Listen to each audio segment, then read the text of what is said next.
वाहिगुरू जी का खालसा वाहिगुरू जी की फतेह। नाथ प्रकाश USA ਵੱਲੋਂ ਆਯੋਜਿਤ ਕੀਤੇ ਜਾ ਰਹੇ ਮਾਤਾ ਤ੍ਰਿਪਤਾ ਗੁਰੂ ਘਰ ਦੇ ਸਹਿਯੋਗ ਦੇ ਨਾਲ ਪੇਸ਼ ਕੀਤੇ ਜਾ ਰਹੇ ਇਸ ਫਾਰਸੀ ਪ੍ਰੋਗਰਾਮ ਦੀ ਪਹਿਲੀ ਕਲਾਸ ਵਿੱਚ ਮੈਂ ਤੁਹਾਡਾ ਨਿੱਘਾ ਸਵਾਗਤ ਕਰਦੀ ਹਾਂ।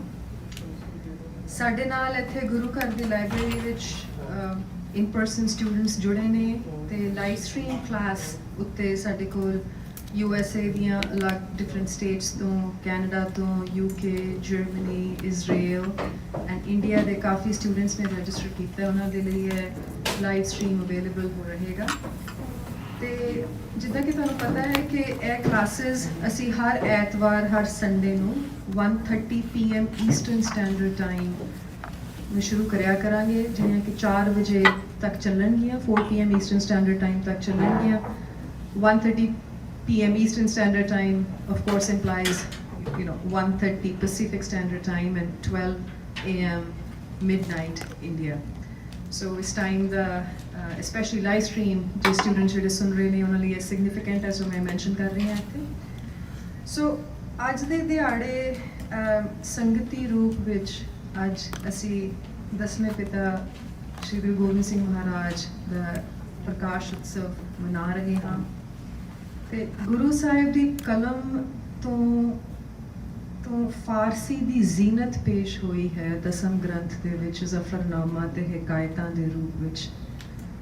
ਤੇ ਇਹ ਜ਼ੀਨਤ ਜੋ ਹੈ ਇਹ ਗੁਰੂ ਸਾਹਿਬ ਦੀ ਸਾਡੀ ਕ੍ਰੀਏਟਿਵ ਡਿਮੈਂਸ਼ਨ ਨੂੰ ਬਲੈਸਿੰਗ ਹੈ ਫਾਰਸੀ ਦੇ ਵਿੱਚ। ਸੋ ਮੈਂ ਮੰਨਦੀ ਹਾਂ ਕਿ ਅੱਜ ਦੀ ਜਮਾਤ ਦਾ ਅੱਜ ਦੇ ਦਿਹਾੜੇ ਇਸ ਵਕਤ ਅੱਜ ਦੇ ਦਿਨ ਇੱਥੇ ਸ਼ੁਰੂ ਹੋਣਾ ਇੱਕ ਸਪੈਸ਼ਲ ਓਮਨ ਹੈ, ਗੁਰੂ ਸਾਹਿਬ ਵੱਲੋਂ ਸਪੈਸ਼ਲ ਬਖਸ਼ਿਸ਼ ਹੈ ਸਾਨੂੰ ਸਾਰਿਆਂ ਤੇ ਅਸੀਂ ਭਾਈ ਪਿੰਦਰਪਾਲ ਸਿੰਘ ਹੋਰਾਂ ਦੇ ਵੀ ਥਾਪੜੇ ਦਾ ਧੰਨਵਾਦ ਕਰਦੇ ਹੋਏ ਅੱਜ ਦੇ ਪ੍ਰੋਗਰਾਮ ਨੂੰ ਹੁਣ ਅੱਗੇ ਵਧਾਉਂਦੇ ਹਾਂ। ਸੋ ਵੇਰਵੇ ਵਜੋਂ ਪ੍ਰੋਗਰਾਮ ਵਿੱਚ ਸਭ ਤੋਂ ਪਹਿਲਾਂ ਬੀਬਾ ਜਸਨੂਰ ਕੌਰ ਅਤੇ ਬੀਬਾ ਗੁਨੀਤ ਕੌਰ ਗੁਰੂ ਨਾਨਕ ਸਾਹਿਬ ਵੱਲੋਂ ਤਲੰਗ ਰਾਗ ਵਿੱਚ, ਜਿਹੜਾ ਕਿ ਸੂਫੀਆਂ ਦੇ ਵਿੱਚ ਬੜਾ ਪ੍ਰਚਲਿਤ ਰਾਗ ਹੈ, ਇਸ ਵਿੱਚ ਉਚਾਰਿਆ ਹੋਇਆ ਇੱਕ ਗੁਰੂ ਸ਼ਬਦ ਪੇਸ਼ ਕਰਨਗੇ ਸਾਡੇ ਮੂਹਰੇ। ਫਾਰਸੀ ਵਿੱਚ ਹੈ ਉਹ ਸ਼ਬਦ। ਉਸ ਤੋਂ ਉਪਰੰਤ ਪ੍ਰੋਫੈਸਰ ਜਗਦੀਸ਼ ਸਿੰਘ ਜੋ ਕਿ ਭਾਈ ਨੰਦ ਲਾਲ ਗੋਇਆ ਫਾਰਸੀ ਪਾਠਸ਼ਾਲਾ ਨਾਥ ਪ੍ਰਕਾਸ਼ ਸ੍ਰੀ ਅੰਮ੍ਰਿਤਸਰ ਦੇ ਵਿੱਚ ਮੇਨ ਅਧਿਆਪਕ ਨੇ, ਉਹ ਡਾਇਰੈਕਟਰ ਨੇ ਉੱਥੋਂ ਦੇ, ਉਹ ਸਾਡੇ ਵਿੱਚ ਮੌਜੂਦ ਨੇ। ਉਹ ਨਾਥ ਪ੍ਰਕਾਸ਼ USA ਵੱਲੋਂ ਆਫਰ ਕੀਤੀਆਂ ਜਾ ਰਹੀਆਂ ਫਾਰਸੀ ਕਲਾਸਿਸ ਦੇ ਮੇਨ ਡਿਲੀਵਰੀ ਕਰਨਗੇ। ਉਹਨਾਂ ਨੇ ਸਟੂਡੈਂਟਸ ਨੂੰ ਫਾਰਸੀ ਪੜ੍ਹਾਉਂਦਿਆਂ ਆਪਣੀ ਕਾਫੀ ਉਮਰ ਇਨਵੈਸਟ ਕੀਤੀ ਹੈ ਤੇ ਮੈਂ ਉਮੀਦ ਕਰਦੀ ਹਾਂ ਕਿ ਤੁਸੀਂ ਸਾਰੇ ਉਹਨਾਂ ਦੇ ਐਕਸਪੀਰੀਅੰਸ ਦਾ ਲਾਹਾ ਲਓਗੇ।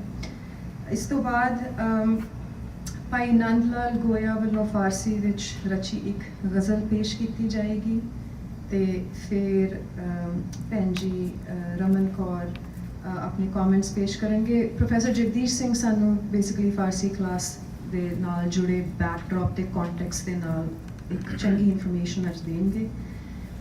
ਤੇ ਉਸ ਤੋਂ ਬਾਅਦ like I said Bhai Nand Lal ਗੋਇਆ ਵੱਲੋਂ ਫਾਰਸੀ ਵਿੱਚ ਰਚੀ ਗਜ਼ਲ ਪੇਸ਼ ਕੀਤੀ ਜਾਏਗੀ। ਭੈਣ ਜੀ ਰਮਨ ਕੌਰ ਉਸ ਤੋਂ ਬਾਅਦ ਆਪਣੇ ਕਮੈਂਟਸ ਦੇਣਗੇ। ਉਸ ਤੋਂ ਬਾਅਦ ਫਿਰ ਅਸੀਂ ਇੱਕ ਛੋਟੀ ਜਿਹੀ ਟੀ ਬ੍ਰੇਕ ਤੋਂ ਬਾਅਦ ਅੱਜ ਦੀ ਮੇਨ ਕਲਾਸ ਸ਼ੁਰੂ ਕਰਾਂਗੇ ਤੇ ਫਾਰਸੀ ਅਲਫਾਬੈਟ ਤੋਂ ਆਰੰਭਤਾ ਕਰਾਂਗੇ। ਇਸ ਦੇ ਨਾਲ ਹੀ ਮੈਂ ਬੀਬਾ ਜਸਨੂਰ ਕੌਰ ਤੇ ਬੀਬਾ ਗੁਨੀਤ ਕੌਰ ਨੂੰ ਡਾਇਸ ਤੇ ਬੁਲਾਉਂਦੀ ਹਾਂ।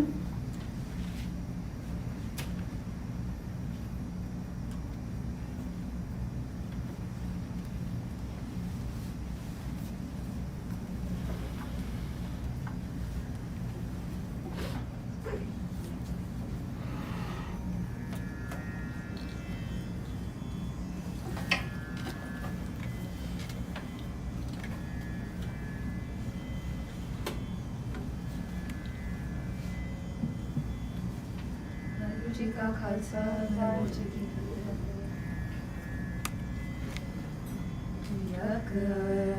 जगोफ्तम पेश तो जगोफ्तम पेश तो जगोफ्तम पेश तो दरगोश कुन करतार यक जगोत्तम पेश तो यक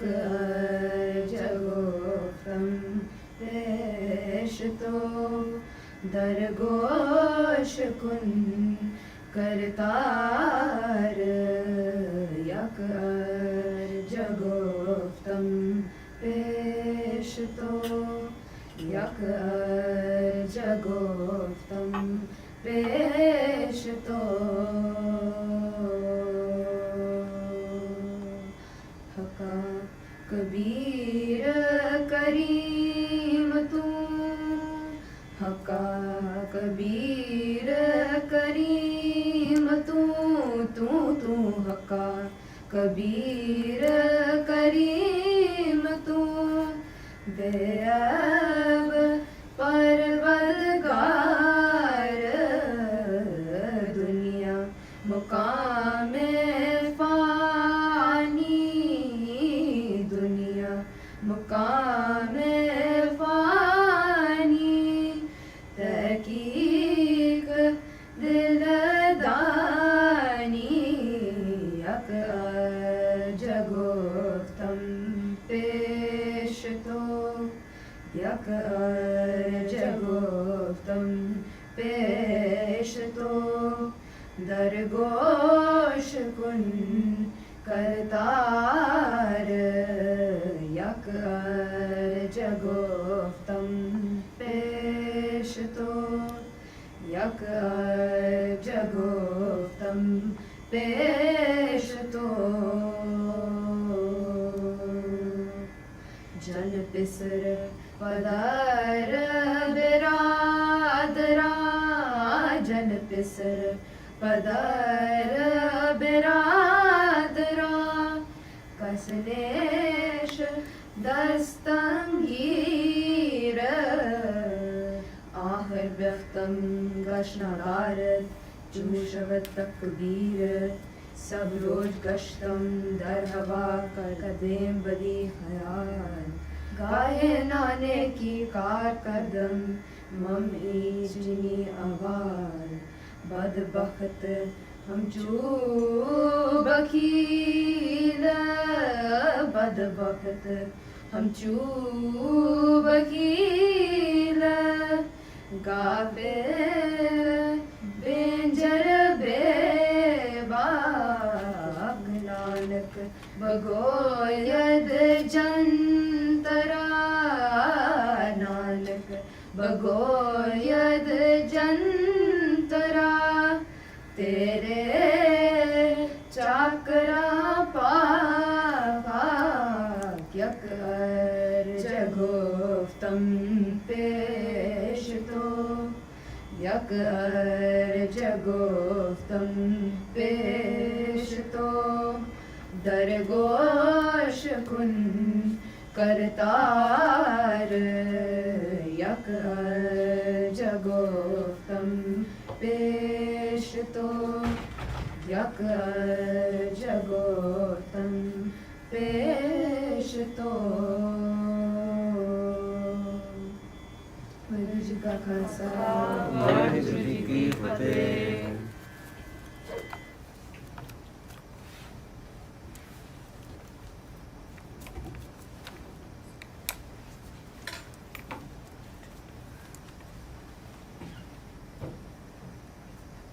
ਬੱਚਿਆਂ ਨੂੰ ਸੰਗਤ ਵੱਲੋਂ ਬਹੁਤ ਧੰਨਵਾਦ ਤੁਹਾਡੇ ਤੇ ਸੰਗਤ ਤੇ ਗੁਰੂ ਸਾਹਿਬ ਇੱਦਾਂ ਹੀ ਮਿਹਰਮਤ ਰੱਖਣ। ਮੈਂ ਹੁਣ ਪ੍ਰੋਫੈਸਰ ਜਗਦੀਸ਼ ਸਿੰਘ ਨੂੰ ਨਿਮੰਤਰਣ ਦਿੰਦੀ ਹਾਂ ਕਿ ਉਹ ਡਾਇਸ ਤੇ ਆ ਕੇ ਸਟੂਡੈਂਟਸ ਨੂੰ ਫਾਰਸੀ ਦੇ ਬੈਕਡ੍ਰੌਪ ਤੇ ਕੰਟੈਕਸਟ ਦੇ ਬਾਰੇ ਗਿਆਨ ਦੇਣ।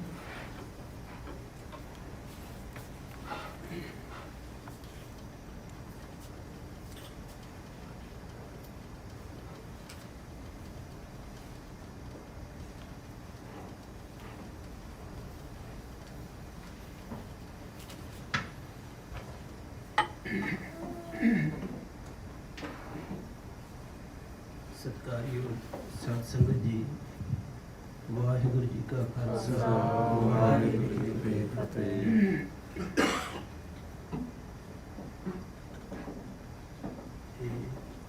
ਅੱਜ ਦਾ ਦਿਨ ਸਾਡੇ ਲਈ ਸਾਰਿਆਂ ਲਈ ਬਹੁਤ ਸੁਭਾਗਾ ਹੈ ਕਿ ਮਹਾਰਾਜ ਦੇ ਪ੍ਰਕਾਸ਼ ਦੇ ਦਿਹਾੜੇ ਤੇ ਅਸੀਂ ਉਸ ਚੀਜ਼ ਦੀ ਪਛਾਣ ਕਰ ਰਹੇ ਹਾਂ ਜਿਸ ਚੀਜ਼ ਦੇ ਨਾਲ ਅਸੀਂ ਜੋ ਕਿ ਸਿੱਖਾਂ ਦੇ ਉੱਤੇ ਖਾਸ ਬਖਸ਼ਿਸ਼ ਹੈ ਸ਼ਬਦ ਫਿਲਾਸਫੀ ਦੀ। ਸੋ ਸ਼ਬਦ ਫਿਲਾਸਫੀ ਦੇ ਵਿੱਚ ਜਿਹੜੀ ਵੱਡੀ ਗੱਲ ਇਹ ਹੈ ਕਿ ਇਨਸਾਨੀ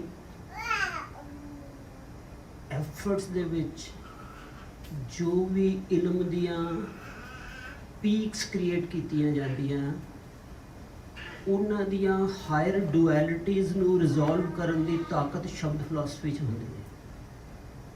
ਸੋ ਅਸੀਂ ਅੱਜ ਦੇ ਦਿਹਾੜੇ ਤੇ ਸਾਡੇ ਤੇ ਬਖਸ਼ਿਸ਼ ਆ ਕਿ ਅਸੀਂ ਸ਼ਬਦ ਗੁਰੂ ਦੇ ਬ੍ਰਹਮੰਡੀ ਗਿਆਨ ਨੂੰ ਪਛਾਣਨ ਦੇ ਲਈ ਉਸ ਭਾਸ਼ਾ 'ਚ ਐਂਟਰ ਕਰਨ ਜਾ ਰਹੇ ਹਾਂ ਜਿਸ ਭਾਸ਼ਾ ਨੇ ਇਬਰਾਹਿਮਿਕ ਟ੍ਰੈਡੀਸ਼ਨ ਦੇ ਵਿੱਚ ਜਿਹੜੀ ਮਿਸਟਿਕ ਫਲਾਈਟ ਹੈ ਥਿਓਲੋਜੀਕਲ ਤੇ ਜਿਹੜਾ ਫਲਸਫੀਕਲ ਇੰਟਰਪ੍ਰੀਟੇਸ਼ਨ ਆ ਸਕ੍ਰਿਪਚਰਸ ਦੀ ਰੈਵੀਲੇਸ਼ਨ ਦੀ ਉਹਦੇ ਸਾਹਮਣੇ ਮਿਸਟਿਕ ਐਕਸਪੀਰੀਅੰਸ ਦੀ ਪੀਕ ਨੂੰ ਕ੍ਰੀਏਟ ਕੀਤਾ। ਸੋ ਅਸੀਂ ਉਸ ਪੀਕ ਦੇ ਐਕਸਪੀਰੀਅੰਸ ਨੂੰ ਗੁਰੂ ਗ੍ਰੰਥ ਸਾਹਿਬ ਦੇ ਨਾਮ ਸਿਮਰਨ ਅਭਿਆਸ ਦੇ ਰਾਹੀਂ ਸ਼ਬਦ ਫਿਲਾਸਫੀ ਦੀ ਕਾਸਮਿਸਿਟੀ ਦੇ ਵਿੱਚ ਕਿਸ ਤਰ੍ਹਾਂ ਢਾਲ ਸਕਦੇ ਹਾਂ ਉਸ ਭਾਸ਼ਾ ਦੇ ਨਾਲ ਅਸੀਂ ਜੁੜਨ ਜਾ ਰਹੇ ਹਾਂ ਤੇ ਇਹ ਇੱਕ ਬੜੀ ਵੱਡੀ ਬਖਸ਼ਿਸ਼ ਹੈ।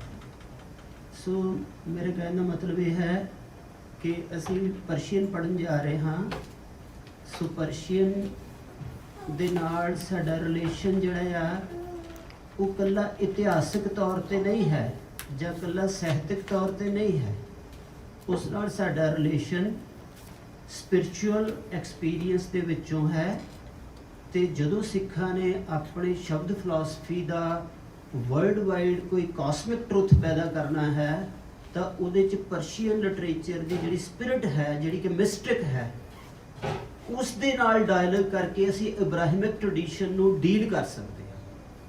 ਸੋ ਇਹ ਸਿੱਖਾਂ ਦੀ ਹੀ ਜ਼ਿੰਮੇਵਾਰੀ ਹੈ।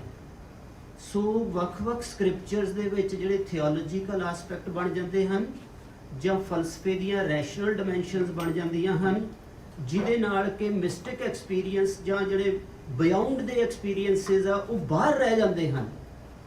ਉਹਨਾਂ ਐਕਸਪੀਰੀਅੰਸਿਸ ਨੂੰ ਸ਼ਬਦ ਫਿਲਾਸਫੀ ਆਪਣੇ ਵਿੱਚ ਰਲਾ ਕੇ ਜਿਹੜੀ ਕਿ ਸਾਡੀ ਸਹਿਜਧਾਰੀ ਪਰੰਪਰਾ ਨੇ ਆਪਣੀ ਵਿਸ਼ਵ ਵਿਆਪਕਤਾ ਦੇ ਵਿੱਚ ਇਹ ਕੰਮ ਕੀਤਾ ਸੀ ਪੁਰਾਤਨ ਸਮਿਆਂ ਦੇ ਵਿੱਚ, ਉਸ ਚੀਜ਼ ਨੂੰ ਰਲਾ ਕੇ ਅਸੀਂ ਸ਼ਬਦ ਫਿਲਾਸਫੀ ਦੀ ਯੂਨੀਵਰਸੈਲਿਟੀ ਪੇਸ਼ ਕਰ ਸਕਦੇ ਹਾਂ ਤੇ ਵਿਸ਼ਵ ਵਿੱਚ ਸ਼ਬਦ ਗੁਰੂ ਦੇ ਸੇਵਕ ਹੋਣ ਦਾ ਫਲ ਸਾਨੂੰ ਪ੍ਰਾਪਤ ਹੋ ਸਕਦਾ ਤੇ ਅਸੀਂ ਗੁਰੂ ਸਾਹਿਬ ਦਾ ਜਗਤ ਗੁਰੂ ਦਾ ਜਿਹੜਾ ਸਰੂਪ ਹੈ ਉਹ ਵਿਸ਼ਵ ਵਿੱਚ ਉਜਾਗਰ ਕਰ ਸਕਦੇ ਹਾਂ।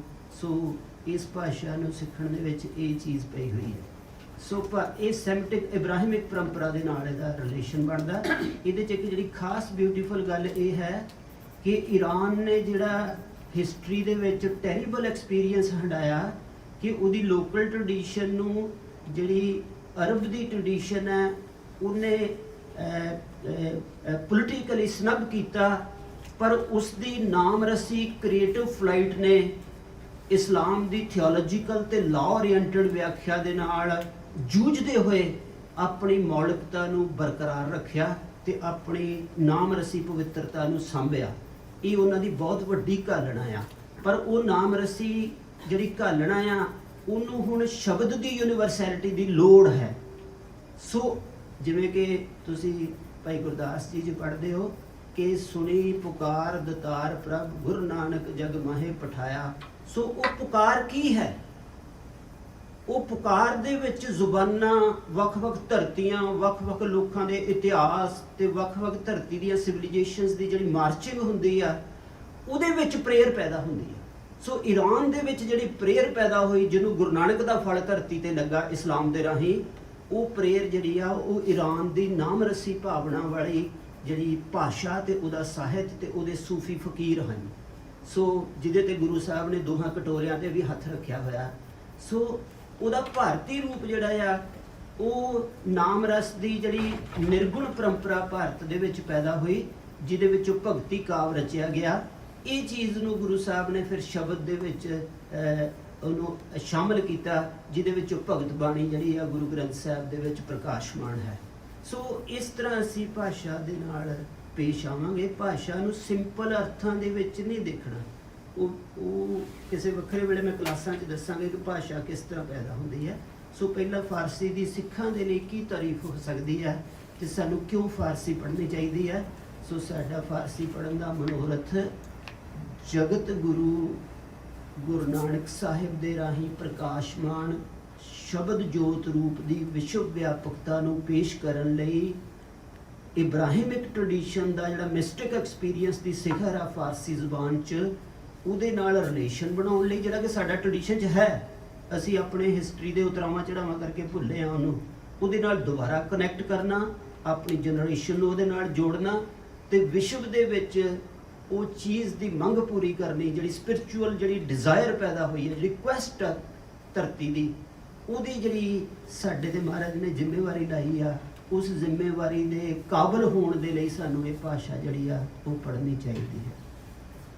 ਦੂਜੀ ਜਿਹੜੀ ਗੱਲ ਇਹ ਹੈ ਕਿ ਜਿਹੜਾ ਇਹਦਾ ਬਾਹਰੀ ਹਵਾਲਾ ਹੈ, ਉਹਦੇ ਬਾਹਰੀ ਹਵਾਲਿਆਂ ਦੇ ਵਿੱਚ ਇਹ ਹੈ ਕਿ ਗੁਰੂ ਗ੍ਰੰਥ ਸਾਹਿਬ ਦੀ ਜਿਹੜੀ ਭਾਸ਼ਾ ਹੈ, ਇਸ ਦੇ ਵਿੱਚ ਬਹੁਤ ਜ਼ਿਆਦਾ ਫਾਰਸੀ ਦੇ ਸ਼ਬਦ ਵੀ ਹਨ, ਜਿਵੇਂ ਕਿ ਤਲੰਗ ਰਾਗ ਬੱਚਿਆਂ ਨੇ ਪੜ੍ਹਿਆ, ਜਿਵੇਂ ਰਾਮਕਲੀ ਰਾਗ ਜੋਗੀਆਂ ਦਾ ਰਾਗ ਹੈ, ਇਸ ਤਰ੍ਹਾਂ ਤਿਲੰਗ ਰਾਗ ਜਿਹੜਾ ਹੈ ਸੂਫੀਆਂ ਦਾ ਰਾਗ ਹੈ। ਸੋ ਮਹਾਰਾਜ ਨੇ ਉਹਨੂੰ ਮਹਾਰਾਜ ਦੀ ਦੇਹ ਦੇ ਵਿੱਚ ਉਹ ਸ਼ਾਮਲ ਹੈ। ਸੋ ਉਹਦੇ ਵਿੱਚ ਜਿਹੜੀ ਬਾਣੀ ਵੀ ਹੈ, ਜਿਹੜੀ ਯਕਰਜ਼ ਗੁਫਤਮ ਬੱਚੇ ਪੜ੍ਹ ਕੇ ਗਏ ਆ, ਇਹ ਫਾਰਸੀ ਭਾਸ਼ਾ ਦੇ ਵਿੱਚ ਸ਼ਬਦ ਹੈ। ਭਗਤ ਰਵਿਦਾਸ ਜੀ ਦੇ ਵਿੱਚ ਵੀ ਫਾਰਸੀ ਭਾਸ਼ਾ ਦਾ ਬਹੁਤ ਜ਼ਿਆਦਾ ਯੂਜ਼ ਹੋਇਆ, ਜਿਹੜਾ ਆਪਾਂ ਪੜ੍ਹਦੇ ਹਾਂ ਉਹਨਾਂ ਦਾ ਸ਼ਬਦ ਬੇਗਮਪੁਰਾ ਸ਼ਹਿਰ ਕੋ ਨਾਮ, ਉਹਦੇ ਵਿੱਚ ਵੀ ਫਾਰਸੀ ਦੇ ਬਹੁਤ ਸ਼ਬਦ ਹਨ। ਨਾਮਦੇਵ ਜੀ ਦੇ ਵਿੱਚ ਬਹੁਤ ਸ਼ਬਦ ਹਨ। ਤੋ ਇਸ ਤੋਂ ਇਲਾਵਾ ਕਾਫੀ ਪੰਕਤੀਆਂ ਹਨ ਤੇ ਖਾਸ ਕਰਕੇ ਜਿਹੜੀ ਇਸਲਾਮਿਕ ਵਰਲਡ ਦੇ ਨਾਲ ਡਾਇਲੌਗ ਹੋਇਆ ਆ, ਉਹਦੀ ਜਿਹੜੀ ਸਿਧਾਂਤਕ ਸ਼ਬਦਾਵਲੀ ਹੈ, ਕਨਸੈਪਚੁਅਲ ਜਿਹੜੀ ਉਹਦੀ ਵੋਕੈਬਲਰੀ ਹੈ, ਉਹਦੀ ਟਰਮੀਨੋਲੋਜੀ ਹੈ ਜਿਹੜੀ, ਉਹ ਗੁਰੂ ਗ੍ਰੰਥ ਸਾਹਿਬ ਦੇ ਵਿੱਚ ਮੌਜੂਦ ਆ। ਇਸ ਕਰਕੇ ਉਸ ਕਨਸੈਪਟ ਨੂੰ ਸਮਝਣ ਦੇ ਲਈ ਅਸੀਂ ਜਿੰਨਾ ਚਿਰ ਉਸ ਭਾਸ਼ਾ ਦਾ ਓਰੀਜਨਲ ਐਕਸਪੀਰੀਅੰਸ ਨਹੀਂ ਲਾਂਗੇ, ਉਨਾ ਚਿਰ ਸਾਨੂੰ ਥੋੜ੍ਹੀ ਮਤਲਬ ਉਹਦੇ ਨਾਲ ਦੂਰੀ ਬਣੀ ਰਹੇਗੀ। ਕਿਉਂਕਿ ਜਿਹੜੀ ਟਰਾਂਸਲੇਸ਼ਨ ਹੁੰਦੀ ਹੈ, ਟਰਾਂਸਲੇਸ਼ਨ ਦੇ ਵਿੱਚ ਜ਼ਿਆਦਾਤਰ ਟਰਾਂਸਲੇਸ਼ਨ ਇਮੋਸ਼ਨਸ ਦੀ ਤੇ ਕਨਸੈਪਟਸ ਦੀ ਕੁਆਲਿਟੀ ਹੀ ਹੋ ਨਿਬੜਦੀ ਹੈ, ਉਹ ਉਹਦੇ ਓਰੀਜਨਲ ਸੱਚ ਤੱਕ ਨਹੀਂ ਪਹੁੰਚਦੀ, ਕਿਉਂਕਿ ਕੌਨਸ਼ੀਅਸਨੈਸ ਦੇ ਵਿੱਚ ਉਨੀ ਟਰਾਂਸਪੇਰੈਂਸੀ ਨਹੀਂ ਰਹਿੰਦੀ। ਜਿਵੇਂ ਆਪਣੇ ਗੁਰੂ ਗ੍ਰੰਥ ਸਾਹਿਬ ਦੇ ਵਿੱਚ ਵਾਹਿਗੁਰੂ ਨੂੰ ਜਦੋਂ ਲਾਰਡ ਕਿਹਾ ਜਾਂਦਾ ਤਾਂ ਉਹਦੀ ਜਿਹੜੀ ਡਾਈਮੈਂਸ਼ਨ ਬਦਲ ਜਾਂਦੀ ਹੈ। ਸੋ ਇਸ ਕਰਕੇ ਲਫ਼ਜ਼ ਜਿਹੜੇ ਹੁੰਦੇ ਹਨ, ਲਫ਼ਜ਼ ਇਕੱਲੇ ਡਿਕਸ਼ਨਰੀ ਮੀਨਿੰਗ ਨਹੀਂ ਹੁੰਦੇ, ਲਫ਼ਜ਼ਾਂ ਦੇ ਦੁਆਲੇ ਇੱਕ ਔਰਾ ਹੁੰਦਾ, ਇੱਕ ਹਿਲੋ ਹੁੰਦਾ, ਇੱਕ ਲਾਈਟ ਦਾ ਪੁੰਜ ਹੁੰਦਾ ਆ, ਤੇ ਉਹਦੇ ਵਿੱਚ ਇੱਕ ਉਹਦਾ ਚੁੰਬਕੀ ਫਲਾਅ ਹੁੰਦਾ ਆ, ਉਹਦੇ 'ਚ ਮੈਗਨੈਟਿਕ ਜਿਹਾ ਉਹਦਾ ਕੁਝ ਫੀਲਡ ਹੁੰਦਾ। ਸੋ ਉਹ ਫੀਲਡ ਦੀਆਂ ਹਰਕਤਾਂ ਕੀ ਹਨ, ਉਹ ਤੁਹਾਨੂੰ ਭਾਸ਼ਾ ਦੀ ਠੀਕ ਸਮਝ ਦੇ ਨਾਲ ਹੀ ਪਤਾ ਲੱਗਦੀਆਂ। ਜਿਹੜਾ ਡਿਕਸ਼ਨਰੀ ਮੀਨਿੰਗ ਆ ਜਾਂ ਜਿਹੜਾ ਇੱਕ ਪ੍ਰੈਕਟੀਕਲ ਲਾਈਫ ਦੇ ਵਿੱਚ ਚਲੰਤ ਮੀਨਿੰਗ ਆ, ਜਿਹੜਾ ਅਖਬਾਰ ਤੱਕ ਜਾਂ ਜਰਨਲਿਜ਼ਮ ਤੱਕ ਸੀਮਿਤ ਹੁੰਦਾ, ਉਹ ਮੀਨਿੰਗ ਜਿਹੜਾ ਆ ਉਹ ਹਾਇਰ ਐਕਸਪੀਰੀਅੰਸਿਸ ਨੂੰ ਨਹੀਂ ਪੇਸ਼ ਕਰ ਸਕਦਾ। ਸੋ ਇਸ ਕਰਕੇ ਲਫ਼ਜ਼ ਦੀ ਜਿਹੜੀ ਅਸੀਂ ਸ਼ਬਦ ਗੁਰੂ ਦੇ ਵਾਰਸ ਹਾਂ, ਸੋ ਸਾਨੂੰ ਜਿਹੜੀ ਭਾਸ਼ਾ ਦੀ ਬਹੁਤ ਬਰੀਕ ਸਮਝ ਚਾਹੀਦੀ ਹੈ। ਭਾਸ਼ਾ ਦੇ ਅੰਦਰ ਜਿਹੜੇ ਕੌਨਸ਼ੀਅਸਨੈਸ ਦੀਆਂ ਵੱਖ-ਵੱਖ ਲੇਅਰਸ ਕਿਸ ਤਰ੍ਹਾਂ ਕੰਮ ਕਰਦੀਆਂ, ਉਹਨਾਂ ਲੇਅਰਸ ਦੇ ਨਾਲ ਅਸੀਂ ਕਿਸ ਤਰ੍ਹਾਂ ਉਹਦੀ ਪਛਾਣ ਕਰਨੀ ਹੈ, ਉਹਦੀ ਐਕੂਰੇਟ ਯੂਜ਼ ਕਿਸ ਤਰ੍ਹਾਂ ਕਰਨਾ ਹੈ। ਕਿਉਂਕਿ ਭਾਸ਼ਾ ਤੋਂ ਬਗੈਰ ਜਿਹੜੀ ਲਾਈਫ ਆ, ਭਾਸ਼ਾ ਤੋਂ ਬਗੈਰ ਜਿਹੜਾ ਮੈਟਰ ਆ, ਤੁਸੀਂ ਮੈਟਰ ਨਾਲ ਵੀ ਠੀਕ ਰਿਲੇਸ਼ਨ ਨਹੀਂ ਬਣਾ ਸਕਦੇ।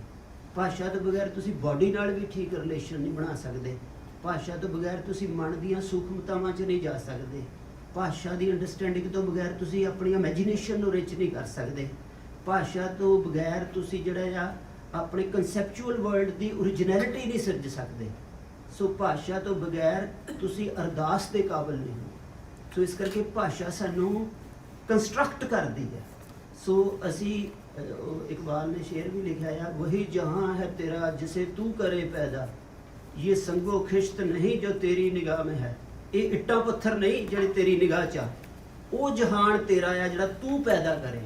ਸੋ ਮਨੁੱਖ ਭਾਸ਼ਾ ਪੈਦਾ ਕਰਦਾ, ਸੋ ਭਾਸ਼ਾ ਦੇ ਨਾਲ ਉਹਦੀ ਓਰੀਜਨੈਲਿਟੀ ਪੈਦਾ ਹੁੰਦੀ ਹੈ।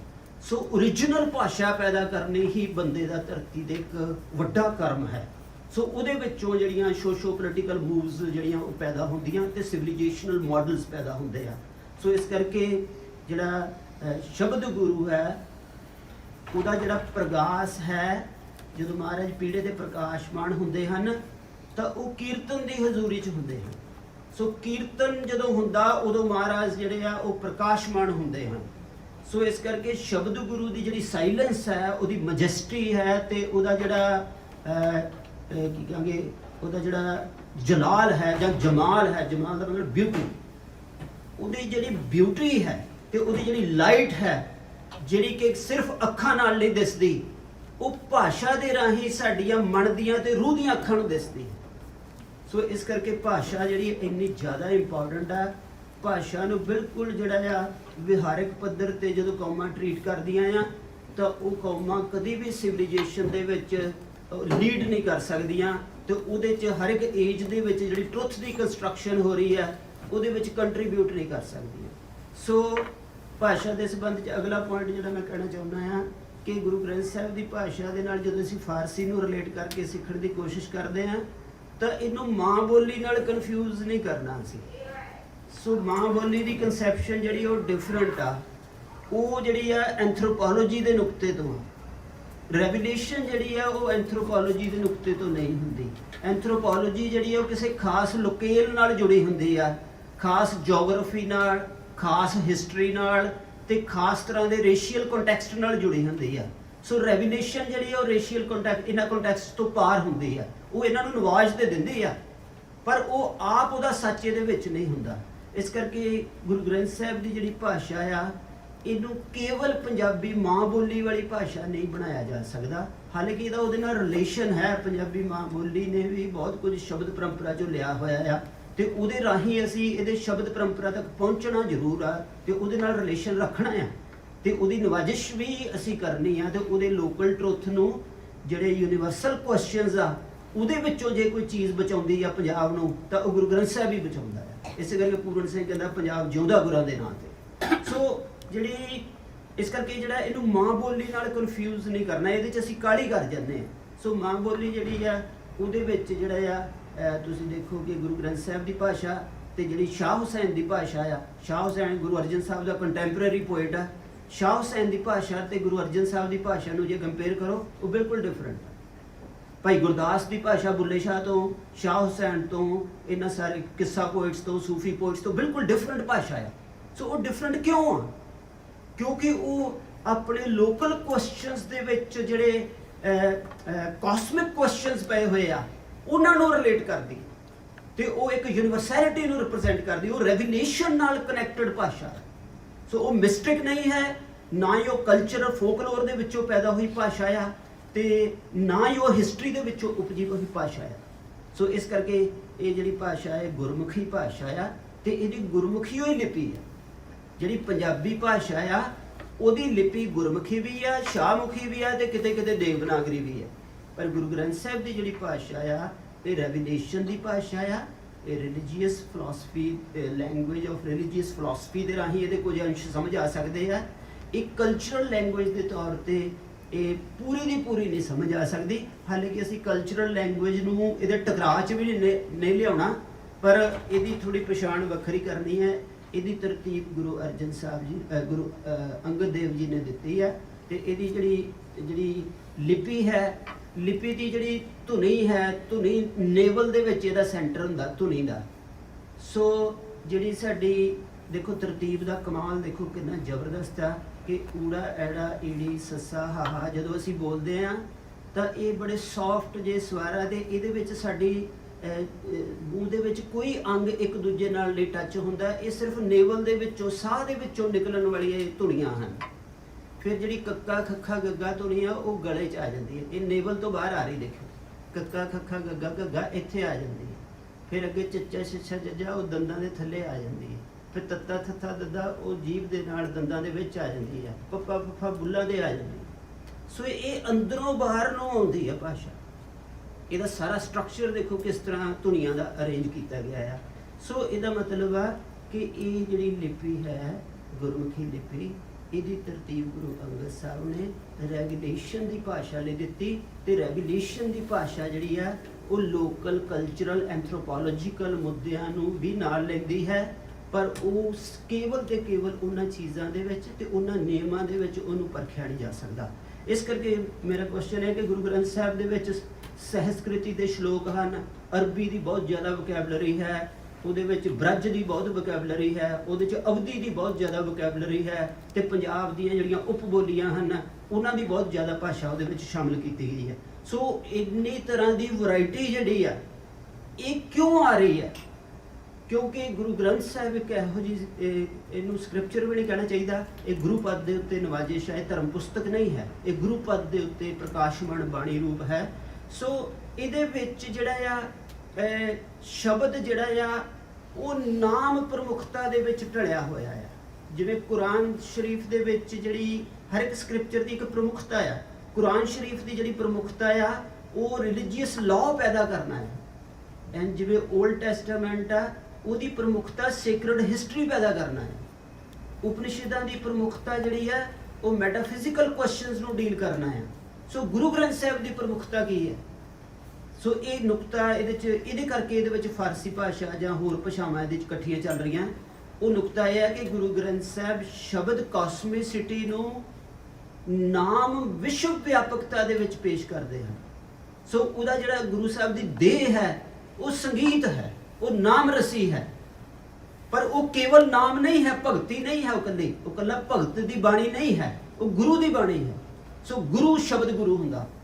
ਸੋ ਗੁਰੂ ਦੇ ਕੋਲ ਸ਼ਬਦ ਬ੍ਰਹਿਮੰਡਤਾ ਹੈ, ਪਰ ਉਹਦੀ ਦੇਹ ਦੇ ਵਿੱਚ ਜਿਹੜੀ ਪ੍ਰਮੁਖਤਾ ਰੱਖੀ ਗਈ ਹੈ ਉਹ ਸੰਗੀਤਾਤਮਕ, ਰਾਗਾਤਮਕ, ਰਸਾਤਮਕ ਤੇ ਕਲਚਰਲ ਕੰਟੈਕਸਟ ਤੇ ਬਾਡੀ ਦੇ ਨਾਲ ਨੇੜੇ ਰਹਿ ਕੇ ਉਹਦੀਆਂ ਸੰਗੀਤਕ ਤਰਬਾਂ ਨੂੰ, ਉਹਦੇ ਇਮੇਜਸ ਨੂੰ, ਉਹਦੇ ਲੋਕਲ ਕਿੱਤਿਆਂ ਨੂੰ ਵਿੱਚ ਰੱਖ ਕੇ ਉਹਦੀ ਦੇਹ ਦੀ ਪ੍ਰਮੁਖਤਾ ਬਣਾਈ ਗਈ ਹੈ। ਸੋ ਇਸ ਕਰਕੇ ਵੱਖ-ਵੱਖ ਧਰਤੀਆਂ ਦੀ ਪ੍ਰਮੁਖਤਾ ਨੂੰ ਗੁਰੂ ਗ੍ਰੰਥ ਸਾਹਿਬ ਓਪਨ ਹੈ। ਇਹ ਰਾਜ਼ ਹੈ ਇਸ ਦਾ। ਇਸ ਕਰਕੇ ਇਹਦੇ ਵਿੱਚ ਫਾਰਸੀ ਭਾਸ਼ਾ ਜਿਹੜੀ ਆ ਉਹ ਇਹਦੇ ਵਿੱਚ ਪ੍ਰਕਾਸ਼ਮਾਨ ਹੋਈ। ਸੋ ਹੁਣ ਇਹਦੇ ਵਿੱਚ ਹੋਰ ਵੀ ਬੜੇ ਮਸਲੇ ਆ, ਮੈਂ ਇੱਥੇ ਨਾ ਖੜ ਜਾਵਾਂ ਕਿ ਨਾਮ ਪ੍ਰਮੁਖਤਾ ਲੈ ਕੇ ਫਾਰਸੀ ਨੂੰ ਨਵਾਜਿਸ਼ ਕੀ ਮਿਲੀ। ਸੋ ਭਗਤ ਬਾਣੀ ਦੀ ਬ੍ਰਜ ਭਾਸ਼ਾ ਨੂੰ ਗੁਰੂ ਗ੍ਰੰਥ ਸਾਹਿਬ ਦੇ ਵਿੱਚ ਆ ਕੇ ਨਵਾਜਿਸ਼ ਕੀ ਮਿਲੀ ਕਿ ਉਹ ਕੱਲੀ ਨਾਮ ਰਸ ਦੀ ਭਾਸ਼ਾ ਨਹੀਂ ਰਹੀ, ਉਹ ਸ਼ਬਦ ਦੀ ਕਨਵਰਟੀਬਿਲਿਟੀ ਚ ਆ ਗਈ। ਸੋ ਉਹ ਭਗਤ ਬਾਣੀ ਵੀ ਗੁਰਬਾਣੀ ਦਾ ਪਾਰਟ ਬਣ ਗਈ। ਸੋ ਮਿਸਟੀਕਲ ਐਕਸਪੀਰੀਅੰਸ ਵੀ ਹਾਇਰ ਰੈਵੀਲੇਟਰੀ ਐਕਸਪੀਰੀਅੰਸ ਦਾ ਪਾਰਟ ਬਣ ਗਿਆ। ਇਹ ਬਖਸ਼ਿਸ਼ ਜਿਹੜੀ ਹੈ ਹੁਣ ਕੀ ਅਸੀਂ ਫਾਰਸੀ ਸਿੱਖ ਕੇ, ਫਾਰਸੀ ਲਿਟਰੇਚਰ ਪੜ੍ਹ ਕੇ, ਜਿਹਦੇ ਹਵਾਲੇ ਨਾਲ ਇਹ ਕਲਾਸ ਇਕੱਠੀ ਹੋਈ ਆ, ਈਰਾਨ ਦੇ ਲੋਕਾਂ ਦੇ ਰਾਹੀਂ ਸੈਮਿਟਿਕ ਟ੍ਰੈਡੀਸ਼ਨ ਜਾਂ ਇਬਰਾਹਿਮਿਕ ਟ੍ਰੈਡੀਸ਼ਨ ਦੀ ਮਿਸਟੀਕਲ ਫਲਾਈਟ ਨੂੰ ਸ਼ਬਦ ਗੁਰੂ ਦੀ ਨਵਾਜਿਸ਼ ਦੇ ਸਕਾਂਗੇ? ਇਹ ਸਾਡੇ ਲਈ ਕੁਐਸਚਨ ਹੋਏਗਾ। ਤੇ ਇਸ ਕੁਐਸਚਨ ਨੂੰ ਲੈ ਕੇ ਜੇ ਅਸੀਂ ਜ਼ਿੰਮੇਵਾਰੀ ਲਈਏ ਤੇ ਇਹ ਮਿਹਨਤ ਕਰੀਏ ਤੇ ਇੱਕ ਸਕੂਲ ਖੜਾ ਕਰੀਏ ਜਿਹਨੂੰ ਮਤਲਬ ਕਿ ਅਸੀਂ ਕਹਿ ਸਕਦੇ ਹਾਂ ਕਿ ਅਸੀਂ ਸੈਮਿਟਿਕ ਪਰੰਪਰਾ ਦੀਆਂ ਮਿਸਟੀਕਲ ਟ੍ਰੈਡੀਸ਼ਨਸ ਨੂੰ ਰੈਵੀਲੇਟਰੀ ਐਕਸਪੀਰੀਅੰਸ ਦੀ ਬਖਸ਼ਿਸ਼ 'ਚ ਲਿਆਉਣ ਵਾਲਾ ਸਕੂਲ ਪੈਦਾ ਕੀਤਾ। ਸੋ ਇਸ ਤਰ੍ਹਾਂ ਕੋਈ ਸਿਵਿਲਾਈਜੇਸ਼ਨਸ ਧਰਤੀ ਦੇ ਉੱਤੇ ਆਪਣੀ ਚੜ੍ਹਤ ਤੇ ਰਾਜ ਪੈਦਾ ਕਰਦੀਆਂ ਨੇ। ਹੋਰ ਗੱਲਾਂ ਐਵੇਂ ਉਰਾਂ ਦੀਆਂ ਰਹਿ ਜਾਂਦੀਆਂ। ਇੰਨੀਆਂ ਮਿਹਨਤਾਂ ਕਰਨੀਆਂ ਪੈਂਦੀਆਂ ਸਾਨੂੰ, ਬਖਸ਼ਿਸ਼ ਵੱਡੀ ਆ, ਖਜ਼ਾਨਾ ਵੱਡਾ ਹੈ, ਇਹਨੂੰ ਸਾਂਭਣ ਲਈ ਤੇ ਫੈਲਾਉਣ ਲਈ ਮਿਹਨਤ ਕਰਨੀ ਪੈਣੀ ਹੈ।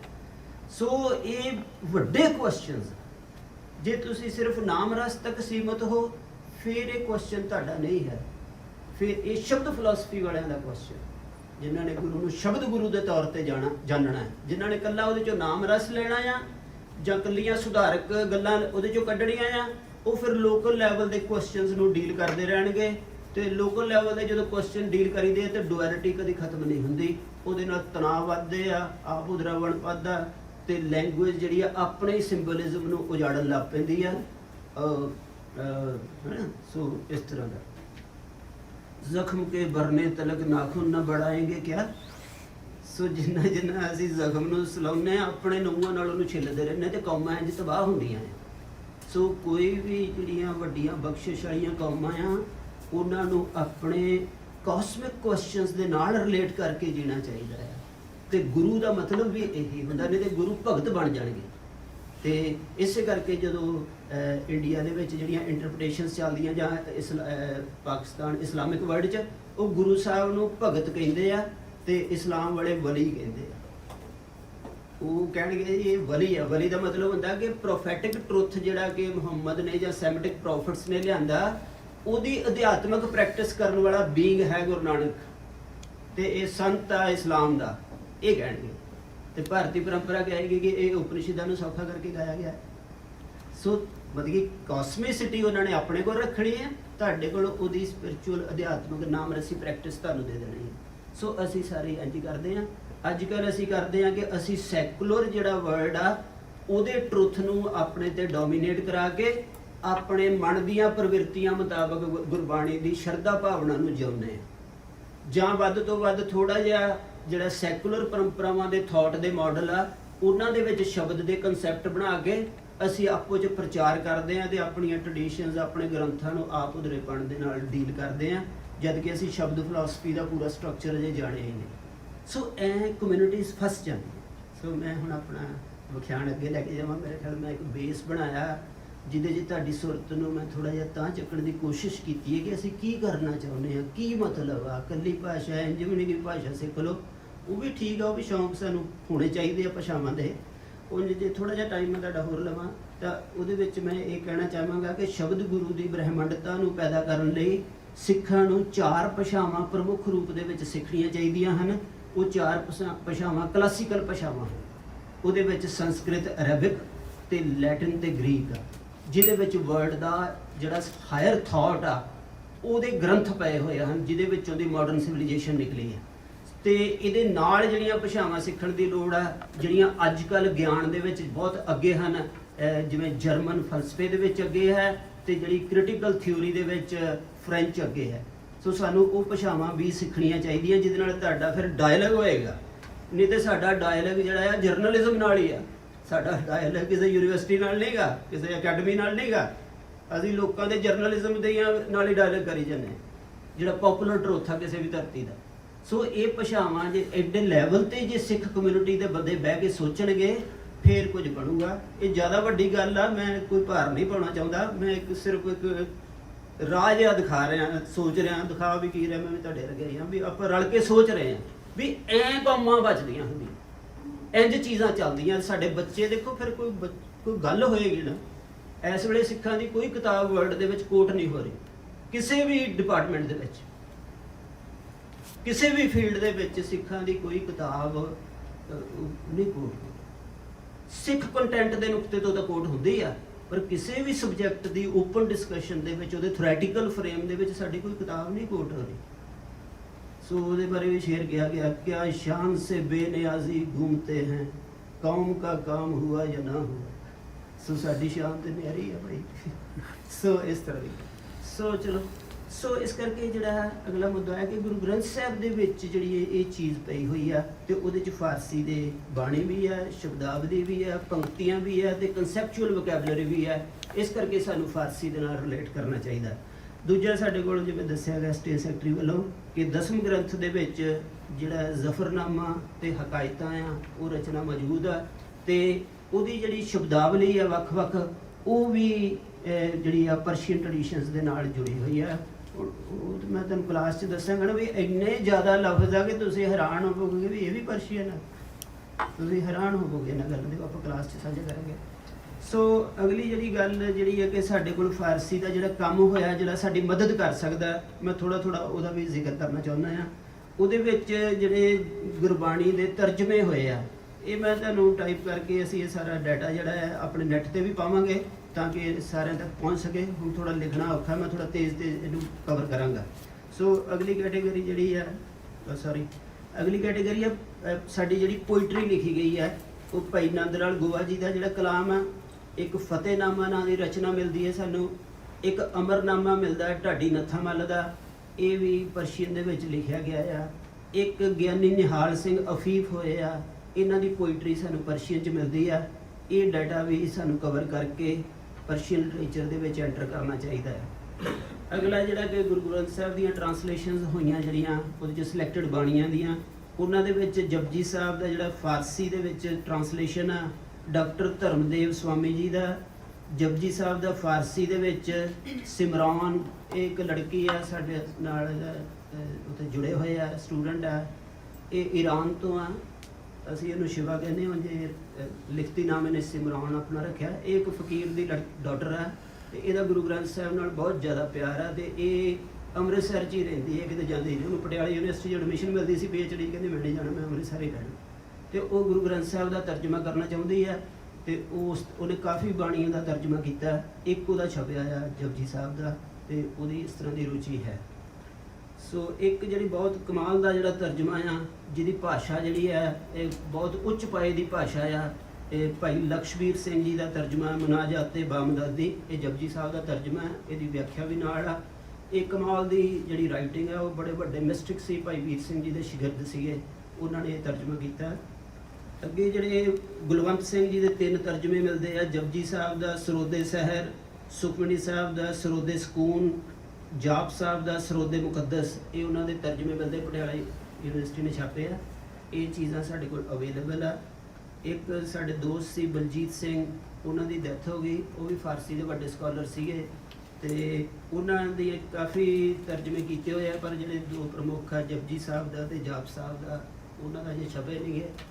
ਤੇ ਇਹ ਚੀਜ਼ਾਂ ਸਾਡੇ ਕੋਲ ਗੁਰਬਾਣੀ ਦੇ ਤਰਜਮੇ ਦੇ ਰੂਪ 'ਚ ਫਾਰਸੀ 'ਚ ਅਵੇਲੇਬਲ ਹਨ।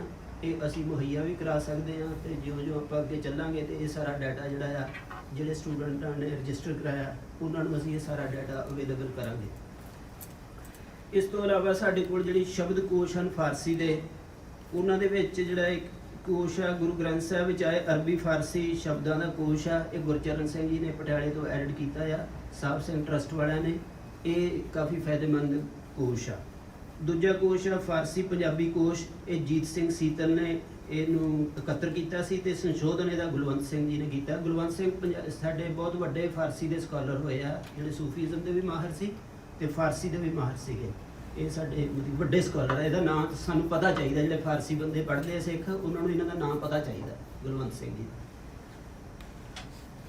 ਅੱਗੇ ਸਾਡੇ ਕੋਲ ਜਿਹੜਾ ਆ ਇੱਕ ਕੋਸ਼ ਆ ਅਰਬੀ ਫਾਰਸੀ ਵਿੱਚੋਂ ਉਤਪੰਨ ਪੰਜਾਬੀ ਸ਼ਬਦਾਵਲੀ, ਇਹਦੇ ਅਰਥ ਅਤੇ ਵਿਆਖਿਆ ਦੇ ਨਾਲ ਆ। ਇਹ ਕਾਫੀ ਤਗੜਾ ਗ੍ਰੰਥ ਆ, ਪਟਿਆਲਾ ਯੂਨੀਵਰਸਿਟੀ ਨੇ ਛਾਪਿਆ। ਇਹ ਡਾਕਟਰ ਅਮਰਵੰਤ ਸਿੰਘ ਜੀ ਦਾ ਗ੍ਰੰਥ ਆ। ਅੱਗੇ ਮਹਾਨ ਕੋਸ਼ ਦੇ ਵਿੱਚ ਵੀ ਬਹੁਤ ਅਰਬੀ ਫਾਰਸੀ ਦੀ ਵੋਕੈਬਲਰੀ ਜਿਹੜੀ ਆ ਉਹ ਸਾਨੂੰ ਮਿਲਦੀ ਆ।